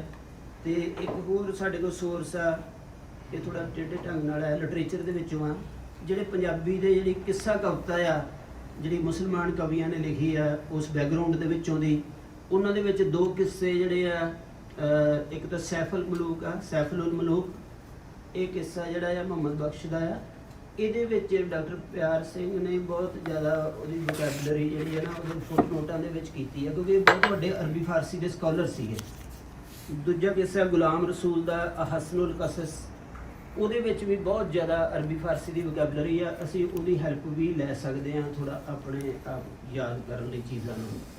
ਤੀਜਾ ਜਿਹੜਾ ਭਾਸ਼ਾ ਵਿਭਾਗ ਨੇ ਜਿਵੇਂ ਗਾਲਿਬ ਦਾ, ਇਕਬਾਲ ਦਾ, ਜ਼ੌਕ ਦਾ, ਇਸ ਤਰ੍ਹਾਂ ਦੀ ਜਿਹੜੀ ਉਹਨਾਂ ਦੀ ਪੋਇਟਰੀ ਆ, ਉਹਨੂੰ ਪੰਜਾਬੀ 'ਚ ਕੀਤਾ ਹੋਇਆ, ਟਰਾਂਸਲੇਟਰੇਸ਼ਨ ਕੀਤੀ ਆ। ਉਹਦੇ ਫੁੱਟ ਨੋਟਸ ਦੇ ਵਿੱਚ ਜਿਹੜੀ ਵੋਕੈਬਲਰੀ ਦਿੱਤੀ ਆ, ਉਹ ਵੀ ਆਪਣੇ ਬਹੁਤ ਕੰਮ ਆ ਸਕਦੀ ਆ ਤੇ ਅਸੀਂ ਉਹ ਮਤਲਬ ਕਿ ਉਹਨੂੰ ਵੰਜਵੇਂ ਰੂਪ ਦੇ ਵਿੱਚ ਅਵੇਲੇਬਲ ਵੀ ਕਰ ਸਕਦੇ ਹਾਂ, ਉਹਦੀ ਫੋਟੋ ਸਟੇਟਸ ਤੋਂ ਜਾਂ ਹੋਰ ਤਰ੍ਹਾਂ ਇਸ ਤਰ੍ਹਾਂ ਉਹਦੀ ਮਦਦ ਲਈ ਜਾ ਸਕਦੀ ਹੈ। ਕਿਉਂਕਿ ਹੁਣ ਅਸੀਂ ਜਿਹੜਾ ਆਪਣੀਆਂ ਗਲਤੀਆਂ ਕਰਕੇ ਆਪਾਂ ਜਿਹੜਾ ਇਸਲਾਮਿਕ ਟ੍ਰੈਡੀਸ਼ਨ ਸੀ, ਜਿਹੜੀ ਸੈਮਿਟਿਕ ਟ੍ਰੈਡੀਸ਼ਨ ਸੀ, ਉਹਦੇ ਨਾਲ 47 ਦੀ ਵਿੱਚ ਆਪਾਂ ਆਪਣੀਆਂ ਗਲਤੀਆਂ ਕਰਕੇ, ਕੁਝ ਸਾਜ਼ਿਸ਼ਾਂ ਕਰਕੇ, ਕੁਝ ਹਿਸਟਰੀ ਦੀ ਡਿਵੈਲਪਮੈਂਟ ਕਰਕੇ ਆਪਣੇ ਆਪ ਨੂੰ ਤੋੜ ਚੁੱਕੇ ਹਾਂ। ਸੋ ਮਰਦਾਨੇ ਦੀ ਪਰੰਪਰਾ ਜਿਹੜੀ ਆ ਉਹ ਸਾਡੇ ਤੋਂ ਵਿਛੜ ਚੁੱਕੀ ਹੈ ਇੱਕ ਤਰ੍ਹਾਂ ਦੇ ਨਾਲ ਪੋਲੀਟੀਕਲੀ। ਉਂਝ ਤਾਂ ਅੰਦਰੋਂ ਤਾਂ ਜੁੜੇ ਹੀ ਹੋਏ ਹਾਂ ਅਸੀਂ, ਇਹਨਾਂ ਦੇਸ਼ਾਂ ਦੇ ਵਿੱਚ ਅਸੀਂ ਜੁੜ ਵੀ ਸਕਦੇ ਹਾਂ, ਪਰ ਸਾਡੀ ਕਮਿਊਨਿਟੀ ਨੂੰ ਇੰਨੀ ਜਾਗਰਤੀ ਨਹੀਂ ਹੈ ਕਿ ਅਸੀਂ ਆਪਣੀ ਵਿਸ਼ਵ ਵਿਆਪਕਤਾ ਦਾ ਮਾਡਲ ਧਰਤੀ ਨੂੰ ਕਿੰਝ ਦੇਣਾ ਹੈ ਤੇ ਅਸੀਂ ਉਸ ਤਰ੍ਹਾਂ ਕਿੰਝ ਜੀਏ, ਉਹ ਪਾਸੇ ਅਸੀਂ ਬੰਦ ਕਰ ਚੁੱਕੇ ਹਾਂ। ਅਸੀਂ ਸਿਰਫ ਆਪਣੇ ਵਿੱਚ ਹੀ ਇੱਕ ਦੂਜੇ ਨਾਲ ਲੱਗੇ ਹੋਏ ਹਾਂ, ਕਿਉਂਕਿ ਹੋਰ ਹੁਣ ਸਾਡੇ ਕੋਲ ਵਿਜ਼ਨ ਨਹੀਂ ਰਿਹਾ। ਹੁਣ ਅਸੀਂ ਸੁਧਾਰਕ ਨੁਕਤਿਆਂ ਤੋਂ ਇੱਕ ਦੂਜੇ ਦੇ ਖਿਆਲਾਂ ਨੂੰ ਗ੍ਰੰਥਾਂ ਦੇ ਉੱਤੇ ਪੁੱਠਾ ਸਿੱਧਾ ਜਿਹਾ ਅਸੀਂ ਲੱਗੇ ਹਾਂ, ਕੋਈ ਸਕਾਲਰਲੀ ਗੱਲ ਅਸੀਂ ਨਹੀਂ ਕਰ ਸਕਦੇ ਜਾਂ ਕੋਈ ਬੈਲੈਂਸਡ ਰਿਸਰਚ ਨਹੀਂ ਸਾਡੇ ਕੋਲ ਰਹਿ ਰਹੀ। ਸੋ ਅਸੀਂ ਛੋਟੇ ਛੋਟੇ ਮਿਹਣੇ ਤਾਨਿਆਂ ਦੇ ਨਾਲ ਹੀ, ਜੇ ਉਹਨਾਂ ਮਿਹਣਿਆਂ ਤਾਨਿਆਂ ਨੂੰ ਅਸੀਂ ਕਹੀਏ ਵੀ ਤੁਸੀਂ ਇਹਨਾਂ ਨੂੰ ਕਿਸੇ ਰਿਸਰਚ ਪੇਪਰ 'ਚ ਬੰਨ੍ਹ ਕੇ ਕਿਸੇ ਸੈਮੀਨਾਰ 'ਚ ਪੇਸ਼ ਕਰਕੇ ਦਿਖਾਓ, ਤਾਂ ਉਹ ਬਿਲਕੁਲ ਉਸ ਕਾਬਲ ਨਹੀਂ ਗੇ। ਪਰ ਅਸੀਂ ਉਹਨਾਂ ਦੇ ਨਾਲ ਹੀ ਜੀ ਜਾ ਰਹੇ ਹਾਂ, ਸਾਡੀ ਟ੍ਰੈਜਡੀ ਆ ਤੇ ਅਸੀਂ ਉੱਥੇ ਸੈਟਿਸਫਾਈ ਆ, ਇਹ ਹੋਰ ਸਾਡੀ ਟ੍ਰੈਜਡੀ ਆ। ਸੋ ਅਸੀਂ ਬੜੇ ਵੱਡੇ ਇੱਕ ਨਰਕੀ ਜਿਹੀ ਗੁਫਾ 'ਚ ਵੜੇ ਹੋਏ ਹਾਂ ਤੇ ਉਸ ਗੁਫਾ ਦੇ ਵਿੱਚ ਹਨੇਰੇ ਨੂੰ ਹੀ ਚਾਨਣ ਸਮਝ ਕੇ ਜੀਣ ਦੀ ਕੋਸ਼ਿਸ਼ ਕਰ ਰਹੇ ਹਾਂ। ਸੋ ਇਸ ਤਰ੍ਹਾਂ ਦੀ ਗੱਲ ਆ।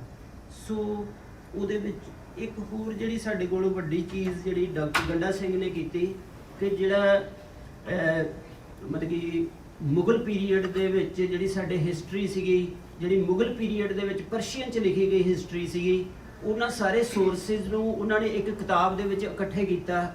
ਉਹ ਕਿਤਾਬ ਦਾ ਨਾਮ ਹੈ ਮਾਖਜ਼ੇ ਤਾਰੀਖੇ ਸਿੱਖਾਂ। ਇਹ ਡਾਕਟਰ ਗੰਡਾ ਸਿੰਘ ਜੀ ਨੇ ਕੀਤੀ ਆ।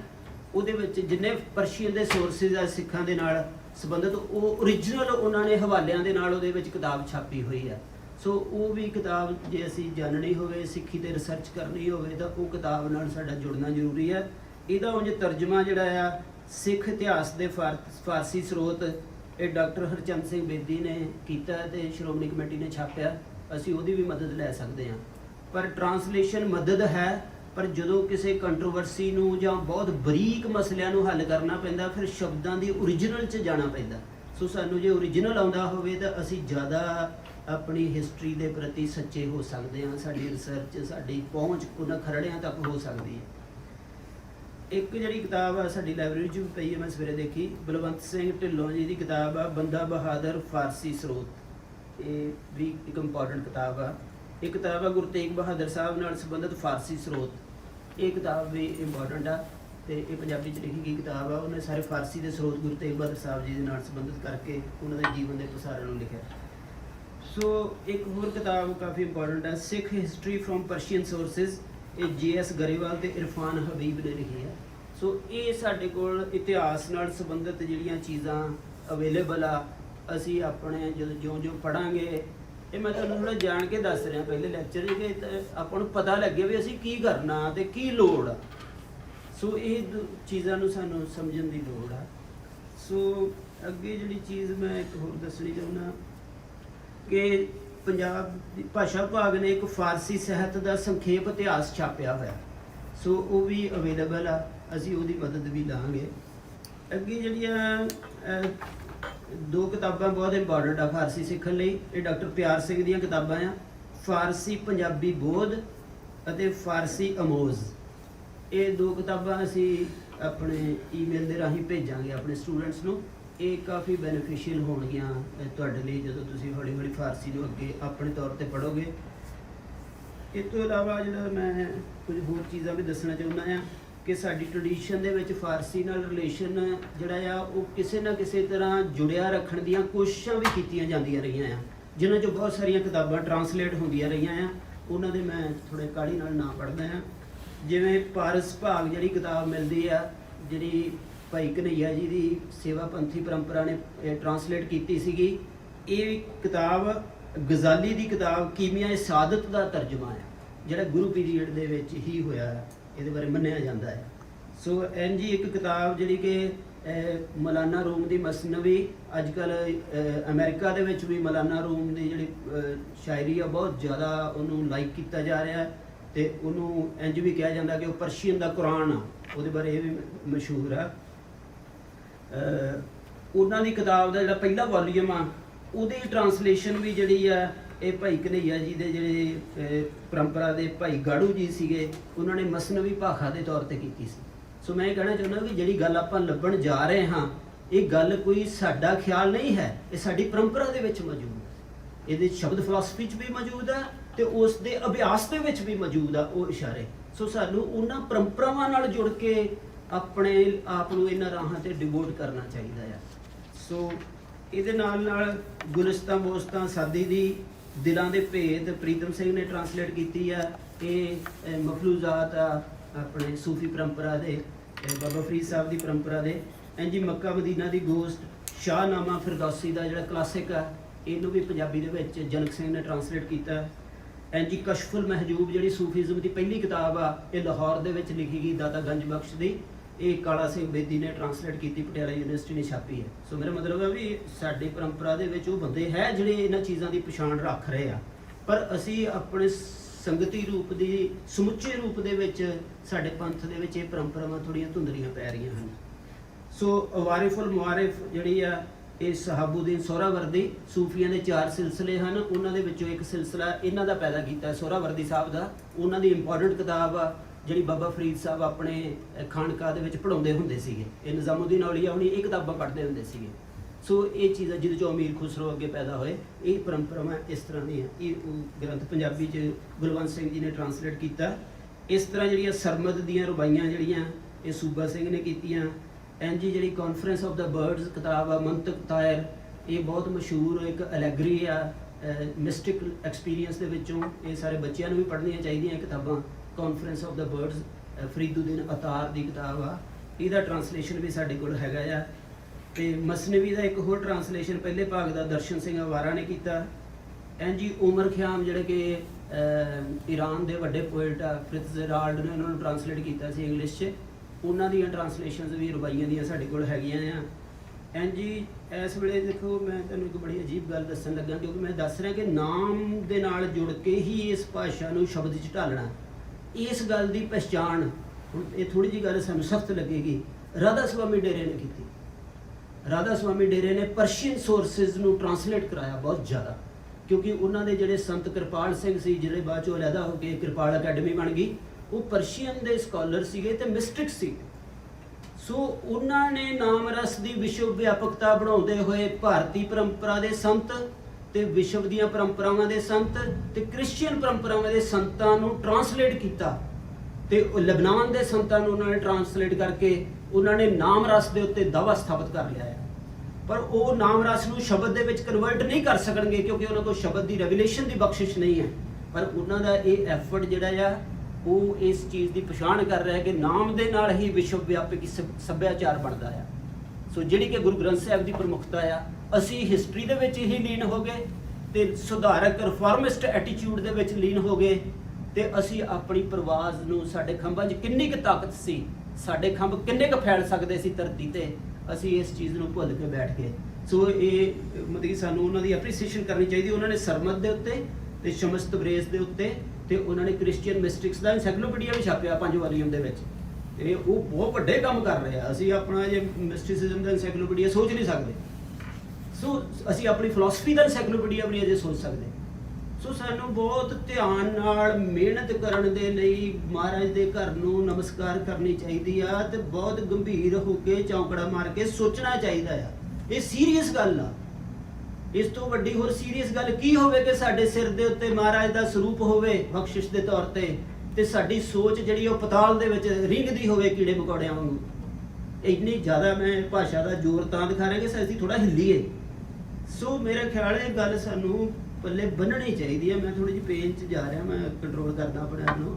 ਸੋ ਇਹ ਚੀਜ਼ਾਂ ਨੂੰ ਸਾਨੂੰ ਬਚਾ ਕਰਨਾ ਚਾਹੀਦਾ। ਚਲੋ ਆਖਰ ਦੇ ਵਿੱਚ ਹੁਣ ਮੈਂ ਥੋੜਾ ਇੱਕ ਦੱਸਣਾ ਚਾਹੁੰਦਾ ਕਿ ਜ਼ਫਰਨਾਮੇ ਦੇ ਤੇ ਭਾਈ ਨੰਦ ਲਾਲ ਗੋਆ ਦੇ ਕਾਫੀ ਤਰਜਮੇ ਵੀ ਸਾਡੇ ਕੋਲ ਮਿਲਦੇ ਹਨ। ਇੰਗਲਿਸ਼ 'ਚ ਵੀ ਹਨ, ਉਰਦੂ 'ਚ ਵੀ ਹਨ ਤੇ ਪੰਜਾਬੀ 'ਚ ਵੀ ਹਨ। ਸੋ ਮੈਂ ਸਾਰਿਆਂ ਦੇ ਨਾਂ ਤਾਂ ਨਹੀਂ ਲੈਂਦਾ, ਤਕਰੀਬਨ ਇਹ ਮੇਰੇ ਸਟੂਡੈਂਟਸ ਦੀ ਹੈਲਪ ਨਾਲ ਮੈਂ ਸਾਰੇ ਇਕੱਠੇ ਕੀਤੇ ਆ। ਸੋ ਇਹ ਵੀ ਆਪਾਂ ਜੇ ਚਾਹੋਗੇ ਤਾਂ ਇੱਥੇ ਲਾਇਬ੍ਰੇਰੀ 'ਚ ਆਪਾਂ ਕੋਈ ਉਹਦੀਆਂ ਫੋਟੋ ਸਟੇਟ ਕਰਕੇ ਭਾਵੇਂ ਬਾਈਂਡ ਕਰ ਲਈਏ, ਇੱਕ ਛੋਟੀ ਜਿਹੀ ਲਾਇਬ੍ਰੇਰੀ ਬਣਾਈਏ ਭਾਈ ਨੰਦ ਲਾਲ ਗੋਆ ਜੀ ਦੇ, ਇੱਕ ਵਾਰੀ ਵੀ ਭਾਵੇਂ ਉਹਦੇ ਲਈ ਆਪਾਂ ਕਰੀਏ ਡੈਡੀਕੇਟ। ਸੋ ਇਸ ਤਰ੍ਹਾਂ ਦੀ ਚੀਜ਼ਾਂ ਮੈਂ ਸੁਜੈਸਟ ਕਰਨਾ ਚਾਹਾਂਗਾ ਜੇ ਅਸੀਂ ਕਰ ਸਕੀਏ ਤਾਂ। ਸੋ ਇਹਦੇ ਵਿੱਚ ਜ਼ਫਰਨਾਮਾ ਗੁਰਦੇਵ ਸਿੰਘ ਕੰਗ ਜੀ ਨੇ ਕੀਤਾ ਆ, ਗੁਰਦੇਵ ਸਿੰਘ ਪੰਧੋਲ ਨੇ ਕੀਤਾ ਆ, ਦਰਸ਼ਨ ਸਿੰਘ ਜੀ ਨੇ ਇੰਗਲਿਸ਼ 'ਚ ਕੀਤਾ ਆ, ਨਵਤੇਜ ਸਰਨਾ ਨੇ ਇੰਗਲਿਸ਼ 'ਚ ਕੀਤਾ, ਨਰਿੰਜਨ ਨੂਰ ਨੇ ਪੰਜਾਬੀ 'ਚ ਕੀਤਾ, ਗੁਰਜੰਟ ਸਿੰਘ ਬਰਨਾਲਾ ਨੇ ਜ਼ਫਰਨਾਮਾ ਪੰਜਾਬੀ 'ਚ ਕੀਤਾ, ਗੁਰਬਚਨ ਸਿੰਘ ਮਾਕਨ ਨੇ ਜ਼ਫਰਨਾਮਾ ਇੰਗਲਿਸ਼ 'ਚ ਕੀਤਾ, ਇੱਥੇ ਅਵੇਲੇਬਲ ਆ ਇਸ ਲਾਇਬ੍ਰੇਰੀ 'ਚ। ਜ਼ਫਰਨਾਮਾ ਪਿਆਰਾ ਸਿੰਘ ਪਦਮ ਨੇ ਕੀਤਾ ਪੰਜਾਬੀ 'ਚ, ਸ਼ਹਿਰਜ਼ਾਰ ਨੇ ਪੰਜਾਬੀ 'ਚ ਕੀਤਾ, ਇੰਗਲਿਸ਼ ਦੇ ਵਿੱਚ ਦਵਿੰਦਰ ਸਿੰਘ ਜੀ ਨੇ ਕੀਤਾ। ਇੱਕ ਦੋ ਜ਼ਫਰਨਾਮੇ ਹੋਰ ਵੀ ਆ, ਮੈਂ ਇੱਥੇ ਲਿਖ ਨਹੀਂ ਸਕਿਆ। ਸੋ ਜ਼ਫਰਨਾਮਾ ਸਾਹਿਤ ਜਿਹੜਾ ਹੈ ਸਾਡਾ ਟਰਾਂਸਲੇਸ਼ਨ ਦੇ ਰੂਪ 'ਚ ਸਾਡੇ ਕੋਲ ਇਸ ਤਰ੍ਹਾਂ ਅਵੇਲੇਬਲ ਆ। ਤੇ ਭਾਈ ਨੰਦ ਲਾਲ ਗੋਆ ਜੀ ਦਾ, ਡਾਕਟਰ ਗੰਡਾ ਸਿੰਘ ਜੀ ਨੇ ਭਾਈ ਨੰਦ ਲਾਲ ਗ੍ਰੰਥਾਵਲੀ ਨੂੰ ਸਾਰੀ ਨੂੰ ਟਰਾਂਸਲਿਟਰੇਸ਼ਨ ਵੀ ਕੀਤਾ ਤੇ ਪੰਜਾਬੀ ਦੇ ਵਿੱਚ, ਤੇ ਟਰਾਂਸਲੇਸ਼ਨ ਵੀ ਕੀਤਾ। ਇਹ ਪਟਿਆਲਾ ਯੂਨੀਵਰਸਿਟੀ ਦੀ ਛਾਪੀ ਹੈ। ਇਹ ਕਿਤਾਬ ਕਾਫੀ ਹੈਲਪਫੁਲ ਹੋ ਸਕਦੀ ਹੈ ਸਾਡੇ ਇੱਥੇ, ਤੇ ਆਪਾਂ ਉਹਨੂੰ ਵੀ ਜੇ ਅਵੇਲੇਬਲ ਕਰਾ ਸਕੀਏ ਤਾਂ ਉਹਦਾ ਫਾਇਦਾ ਹੋਏਗਾ। ਸੋ ਗੰਗਾ ਸਿੰਘ ਜੀ ਨੇ ਪ੍ਰੀਤ ਰੀਤ ਦੇ ਨਾਂ ਦੇ ਵਿੱਚ ਭਾਈ ਨੰਦ ਲਾਲ ਜੀ ਦੀਆਂ ਗਜ਼ਲਾਂ ਕੀਤੀਆਂ। ਪੰਧੋਲ ਨੇ ਜ਼ਿੰਦਗੀਨਾਮਾ ਕੀਤਾ, ਪੰਧੋਲ ਸਾਹਿਬ ਨੇ ਦੀਵਾਨੇ ਗੋਆ ਗਜ਼ਲਾਂ ਕੀਤੀਆਂ ਹਨ। ਪਿਆਰਾ ਸਿੰਘ ਪਦਮ ਨੇ ਵੀ ਉਹਨਾਂ ਦਾ ਕਲਾਮ ਛਾਪਿਆ। ਪ੍ਰਿਥੀਪਾਲ ਸਿੰਘ ਬਿੰਦਰਾ ਨੇ ਇੰਗਲਿਸ਼ 'ਚ ਉਹਨਾਂ ਦੀਆਂ ਗਜ਼ਲਾਂ ਕੀਤੀਆਂ ਹਨ।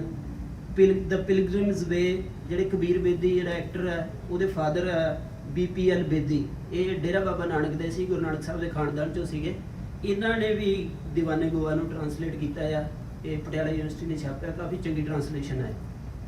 ਸੋ ਇਸ ਤਰ੍ਹਾਂ ਭਾਈ ਵੀਰ ਸਿੰਘ ਜੀ ਨੇ ਵੀ ਗੰਜਨਾਮਾ ਕੀਤਾ ਆ, ਨਰਾਇਣ ਸਿੰਘ ਜੀ ਨੇ ਕੀਤਾ, ਸੈਯਦ ਆਬਿਦ ਹੁਸੈਨ ਨੇ ਉਰਦੂ ਦੇ ਵਿੱਚ ਕੀਤਾ। ਸੋ ਮੈਂ ਕਈ ਕੁਝ ਛੱਡ ਰਿਹਾ।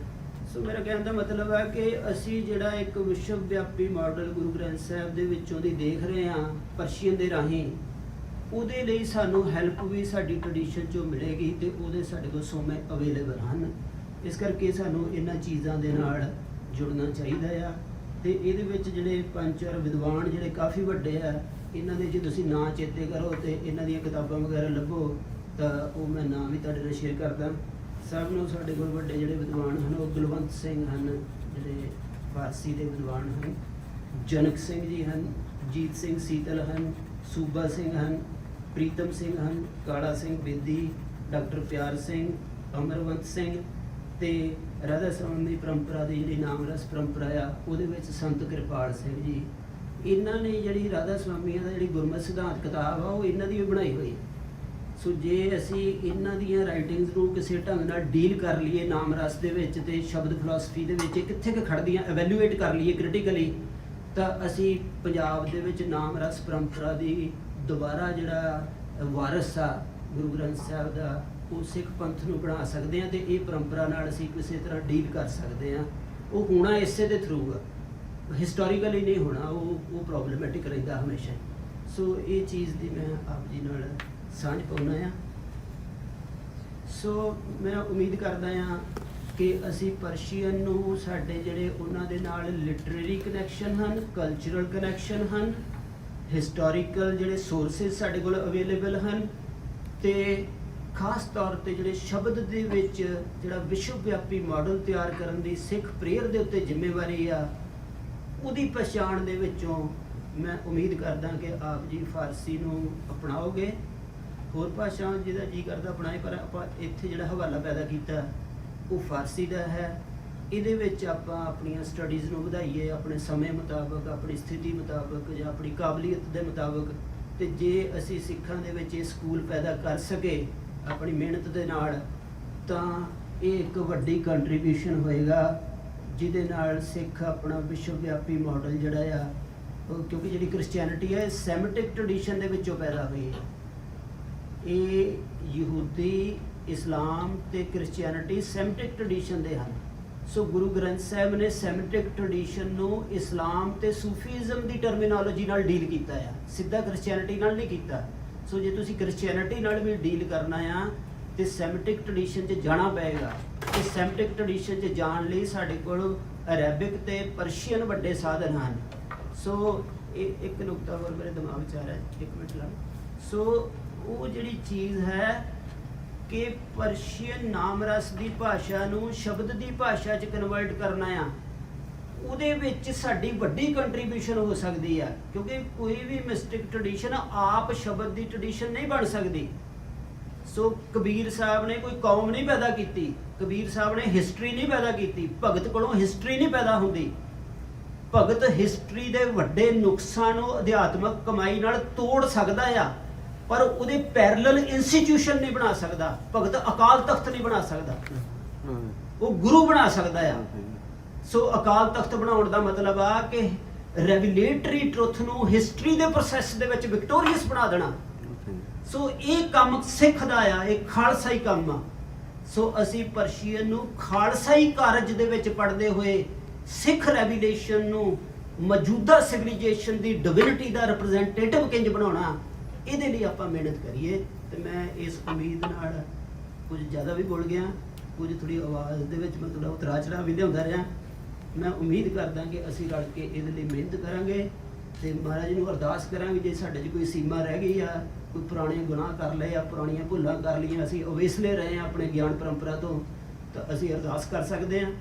ਸੋ ਅਸੀਂ ਬੜੇ ਨਿਮਰ ਹੋ ਕੇ ਸੁਚਾਰੂ ਢੰਗ ਨਾਲ, ਗੰਭੀਰ ਢੰਗ ਦੇ ਨਾਲ, ਇੱਕ ਬੜੀ ਮਿਹਨਤੀ ਢੰਗ ਨਾਲ ਇਹਦੇ 'ਚ ਐਂਟਰ ਕਰੀਏ।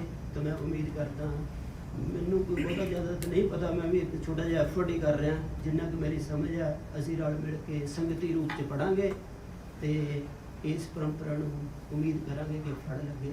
ਵਾਹਿਗੁਰੂ ਜੀ ਕਾ ਖਾਲਸਾ, ਵਾਹਿਗੁਰੂ ਜੀ ਕੀ ਫਤਿਹ।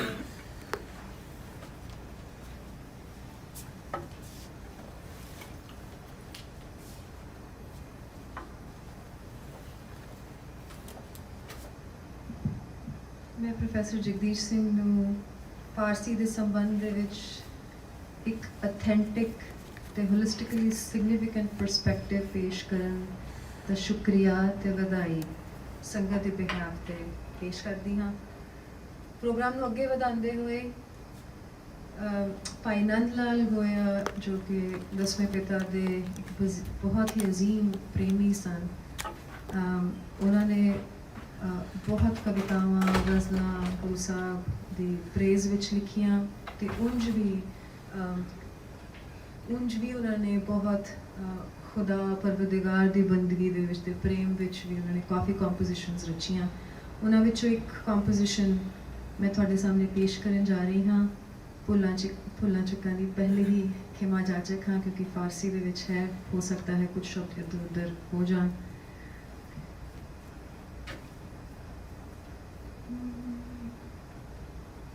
हवाए बंदगी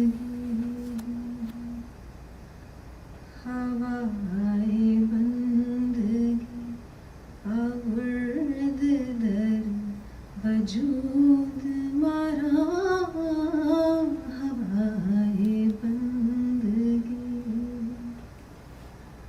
हवाए बंदगी अवर्द दर वजूद मारा हवाए बंदगी हवाए बंदगी आवर्द दर वजूद मारा हवाए बंदगी आवर्द दर वजूद मारा बगर न ज़ौक़े बगर न ज़ौक़े चुनी आमदन न बूद मारा बगर न ज़ौक़े चुनी आमदन न बूद मारा हवाए बंदगी खुशस्त उम्र कदर याद बेगुजरद वरने खुशस्त उम्र कदर याद बेगुजरद वरने चे हासिल अस्त यज़ी चे हासिल अस्त यज़ी बदे कबूद मारा चिहासिल अस्तयज़ी बदे कबूद मारा हवाए बंदगी दराज़मा की नियाई बेयाद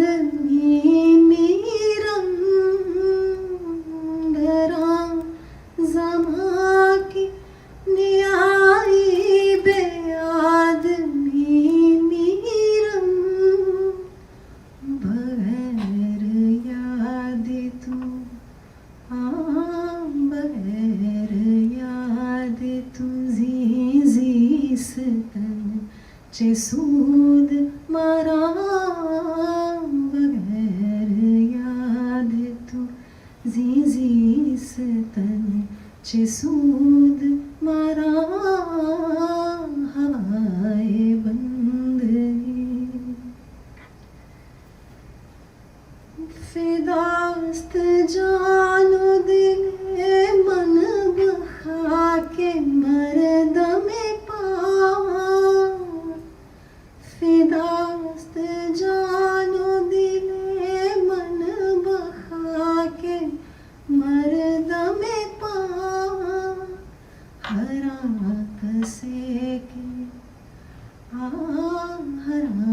कसे के बुसुए तू रह नमूद मारा हरा कसे के बुसुए तू रह नमूद मारा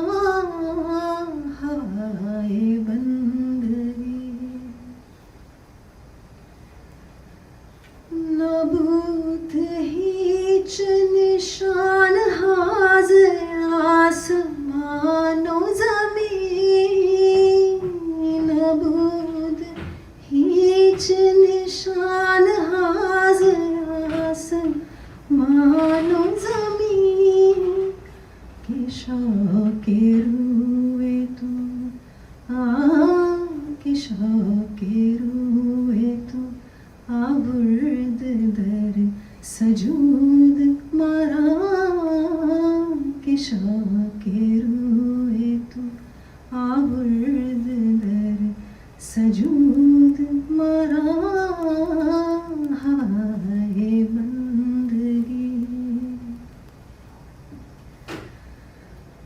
बगैर याद तू गोया नहीं तवानम ज़ीस्त बगैर याद तू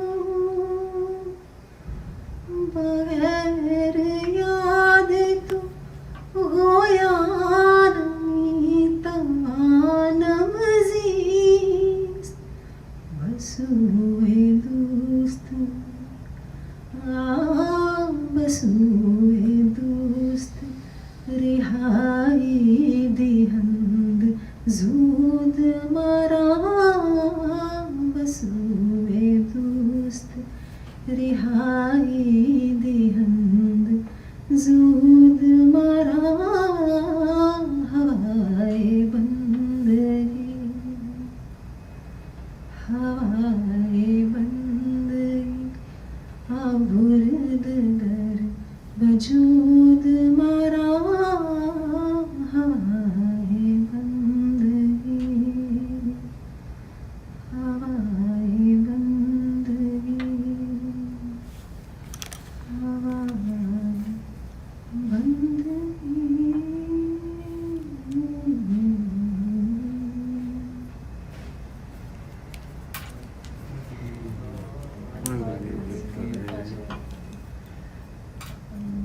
इस गज़ल उपरंत मैं भैन जी रमन कौर जी ਨੂੰ ਸੱਦਾ ਦਿੰਦੀ ਹਾਂ ਕਿ ਉਹ ਕੁਝ ਕਮੈਂਟਸ ਦੇਣ ਇਸ ਕਲਾਸ ਬਾਰੇ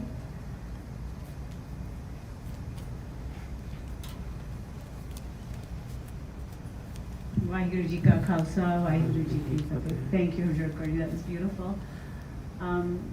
ਪਹਿਲਾ ਮੈਂ 10ਵੇਂ ਪਾਤਸ਼ਾਹ ਸ੍ਰੀ ਗੁਰੂ ਗੋਬਿੰਦ ਸਿੰਘ ਜੀ ਦੇ ਪ੍ਰਕਾਸ਼ ਉਤਸਵ ਤੇ ਸਾਰੀ ਸੰਗਤਾਂ ਨੂੰ ਵਧਾਈ ਦਿੰਦੀ ਹਾਂ. I think it's a beautiful day to be starting this class. Also, I'd like to thank the Gurdwara Sahib Prabandhak Committee for making the class possible. I think this is a rare opportunity, and the Gurdwara Prabandhak Committee is always so supportive of any academic exercise we undertake. The Naad Prakash USA ਦੇ ਵੀ ਧੰਨਵਾਦ ਹੈਗੀ ਹਾਂ, especially Sardar Amandeep Singh ji ਤੇ Sardarni Harjot Kaur. They work incredibly hard to make these kind of things possible. They, of course, Professor Jagdish Singh ਨੂੰ ਜਿਹੜੇ ਇਤਨਾ time ਨਿਕਾਲ ਕੇ ਆਪਣੀ ਜਿਹੜੀ and like years and years of study these ਸਾਡੇ ਨਾਲ share ਕਰਨਗੇ. I think we're very excited. On a personal note, I'm very excited about this class. You know, those of us growing up in the West, we have sometimes difficulty approaching Guru Granth Sahib. Punjabi is not our first language. You know, when we look at Guru Granth Sahib, I think it's challenging for us. We're not steeped in the Hindi tradition. We're not steeped in Indian mythology. So this is, and you know, learning a different language besides, the only reason we learned, I mean, I learned Punjabi was so I could approach Guru Granth Sahib. So I think that learning Hindi or any other language was a challenge because it wouldn't have given me much entree into Sri Guru Granth Sahib. But this is a rare opportunity. Learning Persian through a Sikh, through a Shabad Guru lens, I think is really, really exciting. ਤੇ ਅਗਰ ਅਸੀਂ ਥੋੜਾ ਜਿਹਾ ਵੀ ਨੇੜੇ ਆ ਜਾਈਏ ਸ਼ਬਦ ਗੁਰੂ ਦੇ, ਈਵਨ ਅਸੀਂ ਜਿਹੜੇ ਪੈਰ ਵੀ ਛੂ ਸਕੀਏ ਭਾਈ ਸਾਹਿਬ ਨੰਦ ਲਾਲ ਦੇ ਜਾਂ you know, ਨੇੜੇ ਵੀ ਹੋ ਸਕੀਏ ਥੋੜੇ ਗੁਰੂ ਗੋਬਿੰਦ ਸਿੰਘ ਜੀ ਦੇ, ਕਿਉਂਕਿ Bhai Nand Lal ji, Bhai Sahib ji was so near and so dear to Guru Gobind Singh. I think these are rare opportunities and worth our time. ਤੇ ਅਰਦਾਸ ਇਹੀ ਹੈ ਕਿ ਅਸੀਂ ਸ਼ਬਦ ਗੁਰੂ ਦੇ ਨੇੜੇ ਹੁੰਦੇ ਜਾਈਏ ਤੇ ਥੋੜੇ ਆਪਣੀ ਜ਼ਿੰਦਗੀ 'ਚ ਅਪਣਾ ਸਕੀਏ ਤੇ ਅਸੀਂ ਸ਼ਬਦ ਗੁਰੂ ਤੇ ਚੱਲ ਸਕੀਏ. So thank you again to everybody for making this possible. Thank you for attending. Waheguru ji ਕਾ ਖਾਲਸਾ, ਵਾਹਿਗੁਰੂ ਜੀ ਕੀ ਫਤਿਹ.